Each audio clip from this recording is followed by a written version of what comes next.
A crise do mundo moderno. Introdução.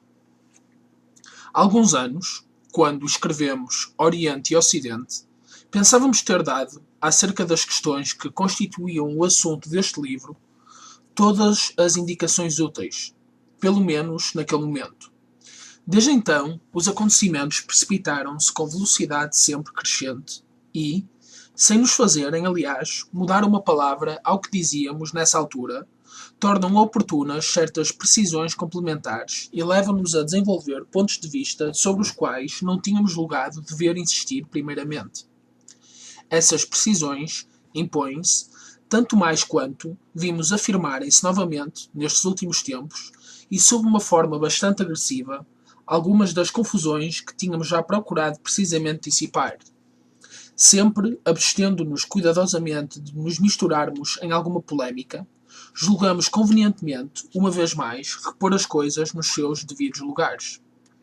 Neste sentido, há considerações, mesmo elementares, que parecem de tal modo estranhas à imensa maioria dos nossos contemporâneos que, para as fazer compreender, não nos devemos cansar de voltar a elas muitas vezes, apresentando-as sob os seus diferentes aspectos e explicando-as mais completamente, à medida que as circunstâncias o permitem, o que pode dar lugar a dificuldades que nem sempre seria possível prever de início.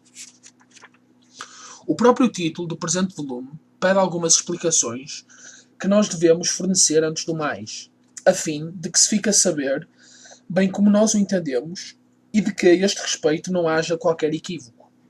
Que se possa falar de uma crise no mundo moderno, tomando esta palavra crise na sua acessão mais vulgar, é coisa que muitos não põem já em dúvida.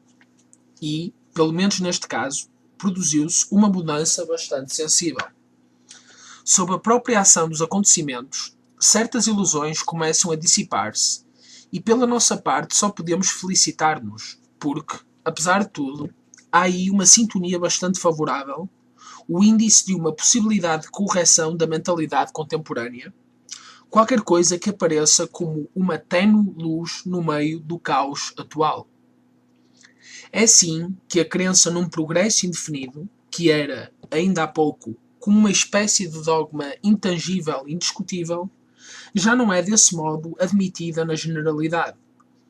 Alguns entreveem mais ou menos vagamente, mais ou menos confusamente, que a civilização ocidental, em vez de continuar sempre a desenvolver-se no mesmo sentido, poderia bem chegar um dia a um ponto de paragem, ou mesmo se sobrar completamente em qualquer cataclismo.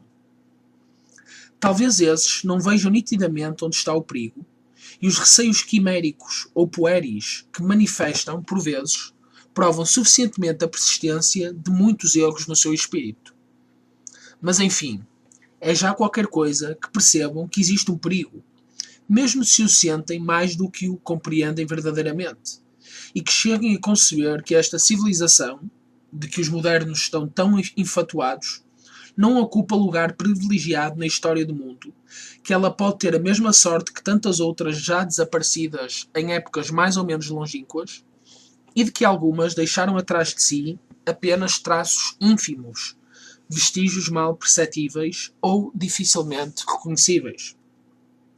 Portanto, se diz que o mundo moderno sofre uma crise, o que se entende mais habitualmente por isso é que ele chegou a um ponto crítico, ou, noutros termos, que uma transformação mais ou menos profunda está iminente, que uma mudança de orientação deverá inevitavelmente produzir-se a breve prazo, a bem ou a mal, de modo mais ou menos brusco, com ou sem catástrofe.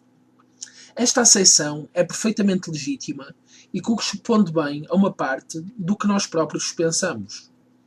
Mas apenas a uma parte, porque, para nós, e colocando-nos num ponto de vista mais geral, é toda a época moderna, no seu conjunto, que representa para o mundo um período de crise. Aliás, parece que nos aproximamos do desenlace, e é isso que torna mais sensível, hoje mais do que nunca, o caráter anormal deste estado de coisas, que dura desde já há alguns séculos, mas cujas consequências não tinham ainda sido tão visíveis como são agora. É também por isso que os acontecimentos se desenrolam à velocidade acelerada a que fazíamos inicialmente alusão. Sem dúvida que isso pode continuar assim ainda algum tempo, mas não indefinidamente. E mesmo sem podermos marcar um limite preciso, tem-se a impressão de que isso não pode durar por muito mais tempo. Mas na própria palavra crise, outras significações estão contidas, que a tornam ainda mais apta a exprimir o que queremos dizer. Efetivamente, a sua etimologia, que muitas vezes se perde na linguagem corrente, mas à qual convém reportarmos-nos, como se deve sempre fazer quando se quer restituir a um termo a plenitude do seu sentido próprio e do seu valor original, a sua etimologia, dizíamos, fala parcialmente sinónimo de julgamento e de discriminação. A fase que pode ser chamada verdadeiramente crítica, em qualquer ordem de coisas, é aquela que conduz imediatamente a uma solução favorável ou desfavorável. Aquela em que uma decisão intervém num sentido ou noutro. É por consequência,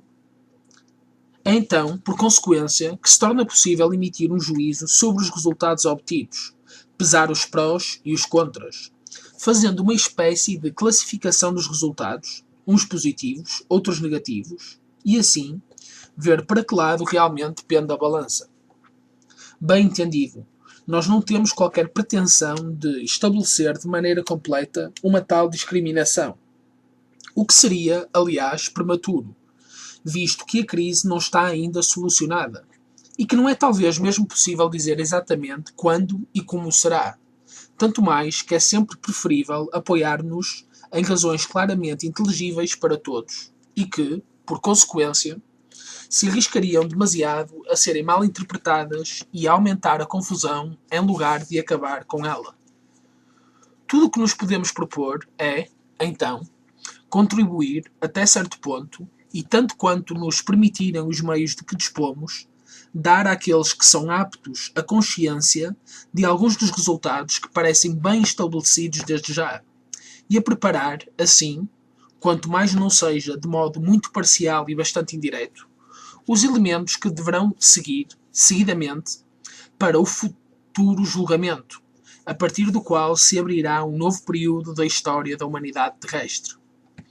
Algumas das expressões que acabamos de empregar evocarão certamente, no espírito de alguns, a ideia do que se chama o juízo final.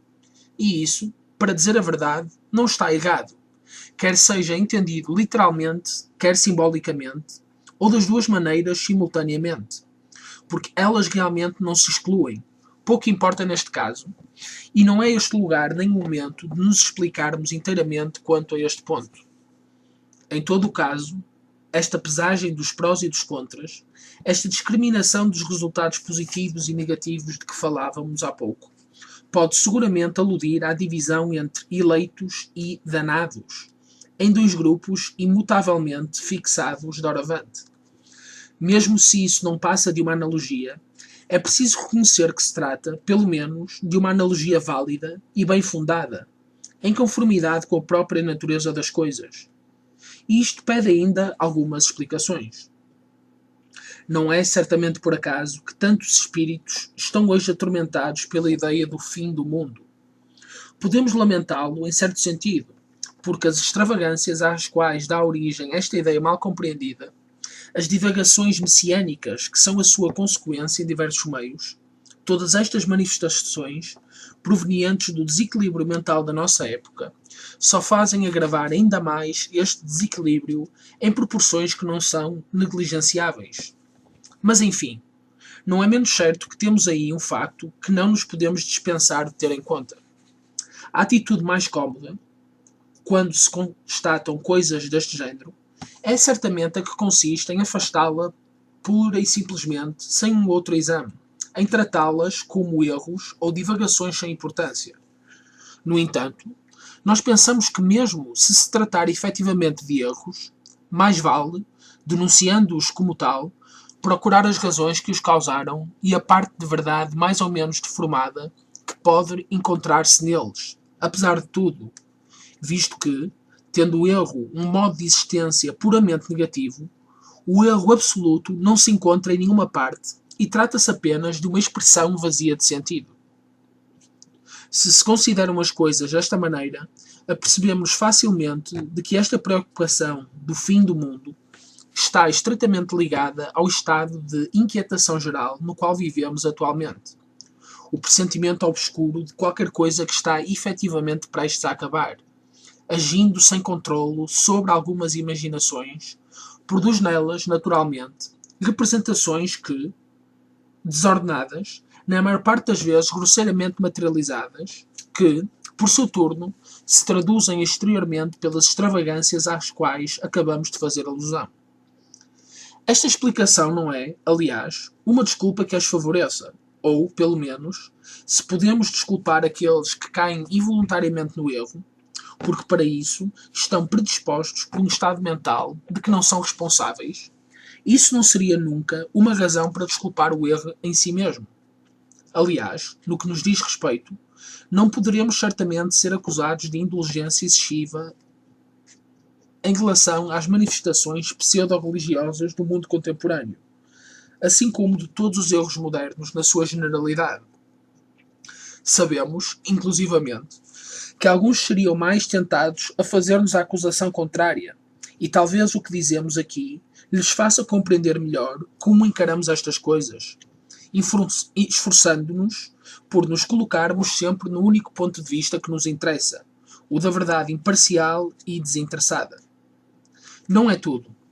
Uma explicação simplesmente psicológica da ideia do fim do mundo e das suas manifestações atuais, por justa que seja na sua ordem, não poderia passar aos nossos olhos por plenamente suficiente.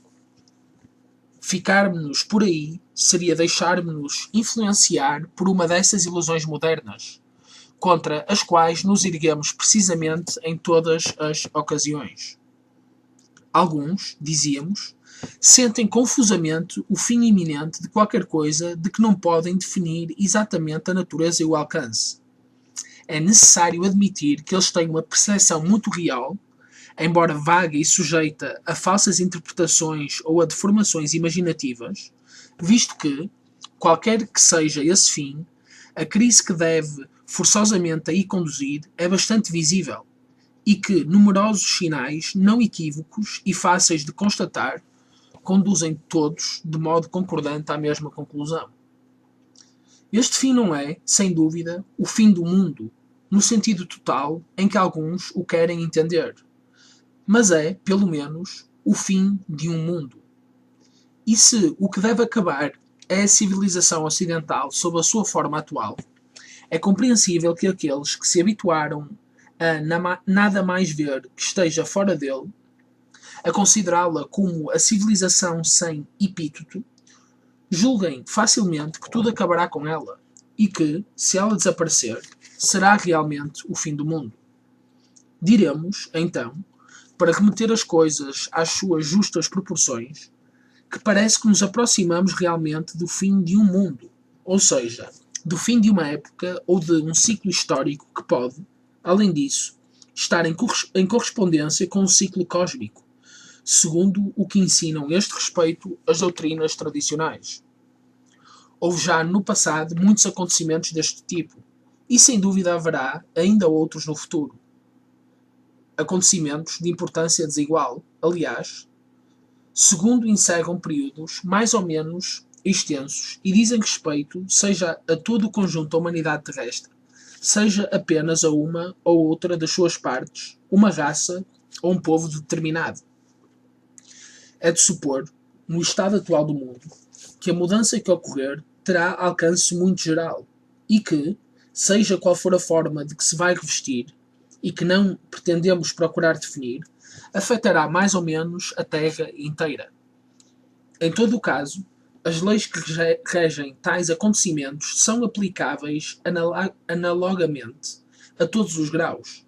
Também tudo o que é dito sobre o fim do mundo, num sentido tão completo como é possível conceber, e que, aliás, não diz respeito vulgarmente senão ao mundo terrestre, é ainda verdadeiro, guardadas todas as proporções, quando se trata simplesmente do fim de um mundo qualquer, num sentido mais restrito.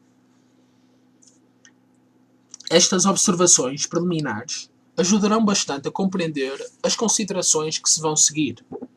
Tivemos já a ocasião, noutras obras, de fazer bastantes vezes alusão às leis cíclicas. Seria, aliás, talvez difícil fazer uma exposição completa destas leis sob uma forma facilmente acessível aos espíritos ocidentais. Mas, pelo menos, é necessário ter alguns dados sobre este assunto se se quer fazer uma ideia verdadeira do que é a época atual e do que ela representa exatamente no conjunto da história do mundo.